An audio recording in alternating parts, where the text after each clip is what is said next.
اور یہ ہماری جو ہے وہ قومی تاریخ کا روشن دن ہے، جس دن ہم انگریزوں سے آزاد ہوئے تھے، برٹش گورنمنٹ کی غلامی سے ہم آزاد ہوئے تھے، اور ایک طویل عرصہ گزر گیا ہے اس سلسلے کو، تو یقیناً یہ ہمارے لیے خوشی کا موقع ہے، مسرت کے لمحے ہیں۔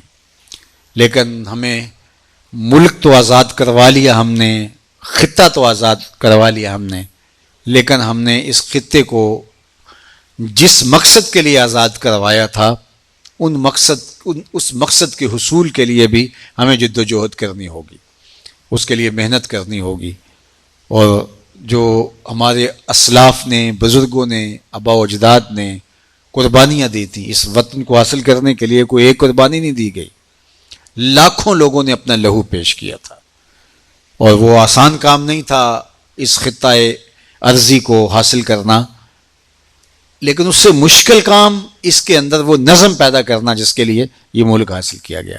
ہزاروں سال نرگس اپنی بے نوری پہ روتی ہے، بڑی مشکل سے ہوتا ہے چمن میں دیدہ ور پیدا۔ تو جہاں بانی سے دشوار تر کارے جہاں بینی ہے، اور جہاں بینی کے اندر ہم 70-75 سال گزار رہی ہیں، ابھی تک کارے جہاں بینی میں ہم اپنے آپ کو ناکام پا رہے ہیں۔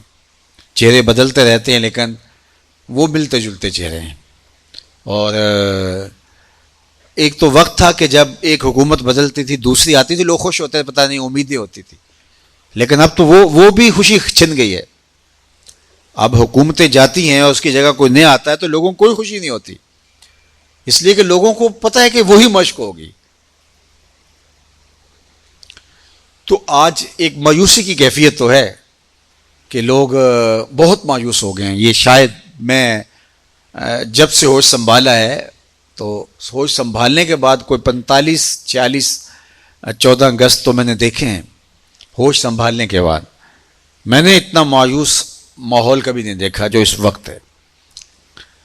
اور یہ مایوسی نا امیدی کی صورت کے اندر جو ہے وہ ہمارے طبائع کے اندر رس کر کے داخل ہو کر کے ہمیں نظریہ پاکستان سے دور کرنے کا ذریعہ بھی بن رہی ہے، کیونکہ جو بدطینت لوگ ہیں وہ اس موقع پہ اس طرح کے سوال اٹھا رہے ہیں، کیونکہ سوشل میڈیا اب سب کے ہاتھ میں اور پہنچ میں ہے کہ پاکستان بننا نہیں چاہیے، دیکھو انڈیا کہاں چلا گیا، ہم پیچھے رہ گئے اور انڈیا کہاں چلا گیا، اور واقعتاً وہ مادی طور پہ بہت آگے ہم سے نکل گیا، ہم بہت پیچھے لڑک کے آ گئے۔ تو اس لیے وہ پاکستان کے وجود پہ اعتراض کر رہے ہیں اور پاکستان کے نظریے پہ اعتراض کر رہے ہیں، اور لوگ ان کی ہاں میں ہاں ملانا شروع کر دیتے ہیں، اور یہ پہلی مرتبہ اتنے زور سے ہوا ہے، ہوتا تو ہر بار ہے، لیکن میں آپ کو یہ بتانا چاہتا ہوں کہ حالات جتنے بھی حوصلہ شکن ضرور ہوں، ہم پاکستان کے نظریے سے دستبردار نہیں ہو سکتے، اور پاکستان کے مستقبل سے کبھی نا امید بھی نہیں ہو سکتے۔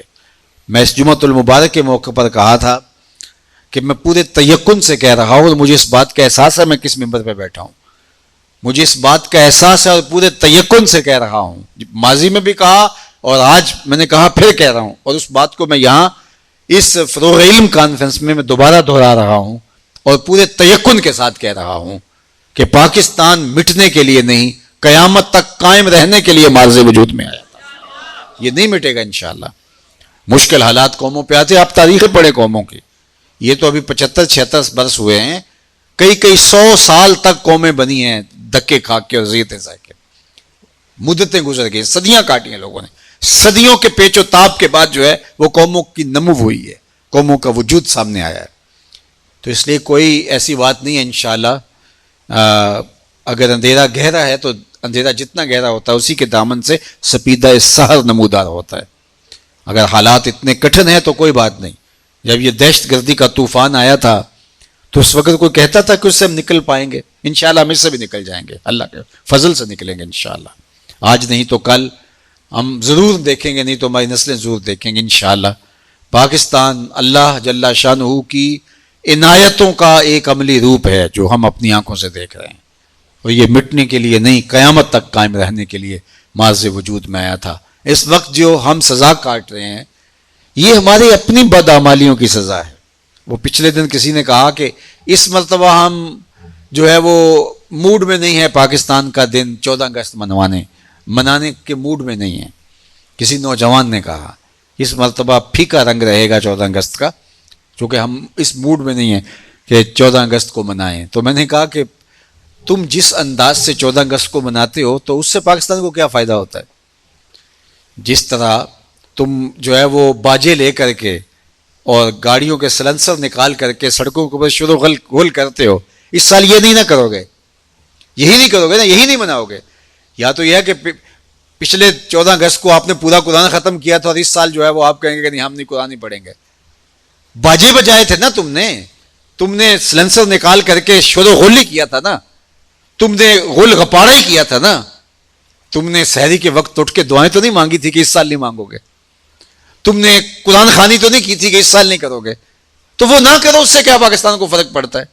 یا شہیدوں کو کیا تمہارے اس پاں کرنے کی کوئی ضرورت ہے؟ یا وہ اس کا اصالہ ثواب تم نے کرنا ہے؟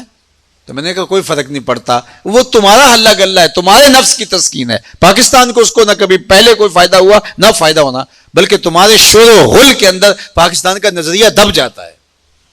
تمہارا شور و غل اور بتا رہا ہوتا ہے اور شہیدوں کا خون بول کے کچھ اور بتا رہا ہوتا ہے.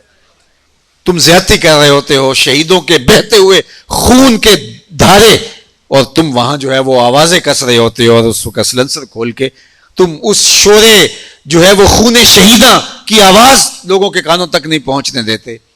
تو لوگ سنیں گے اس آواز کو. اگر تم نے جو غل غپارہ ختم کر دیا تو یہ کسی کا محتاج نہیں ہے پاکستان. انشاءاللہ جن لوگوں نے اس پاکستان کو نقصان پہنچا رہے ہیں، مستقبل میں پہنچائیں گے، وہ بھی برت کا نشان بنیں گے. یہ نہیں ہے کہ اس کے ساتھ جو مرضی کو کھیل کے چلا جائے. یہ اللہ کی امانت ہے. یہ پاکستان، یہ اللہ جل شانہ کی رحمتوں کا مجسم روپ ہے پاکستان. اس کے ساتھ جس نے ماضی نے بھی زیادتی کی، آپ اس کا بھی حال دیکھیں، اور جو اب کرے گا حال اس کا بھی بڑا برا ہوگا. لیکن پاکستان کہیں جانے والا نہیں. انشاءاللہ پاکستان کل بھی قائم تھا، پاکستان آج بھی قائم ہے، اور قیامت تک یہ خطہ ارضی موجود رہے گا انشاءاللہ العزیز. اور ہم اس وطن سے بے پناہ محبت کرتے ہیں، اس لیے کہ یہ وطن درودوں اور سلاموں کا ملک ہے، حضور کی محبتوں کا امین ہے یہ ملک. اور اس ملک سے اسلام کی نشریات کے لیے ایک مؤثر کردار ادا ہوگا انشاءاللہ. اس لیے ہم اس وطن کے ساتھ محبت، اللہ اور اس کے رسول کی محبت اور حضور کے پیار کا ذریعہ سمجھتے ہیں. اللہ اس وطن کو سلامت رکھے، اور آپ لوگوں کا آنا، مل بیٹھنا، تشریف لانا اس آج کی تقریب میں آپ کے لیے، میرے لیے خوشیوں، سرشاریوں اور محبتوں کا ذریعہ بنائے.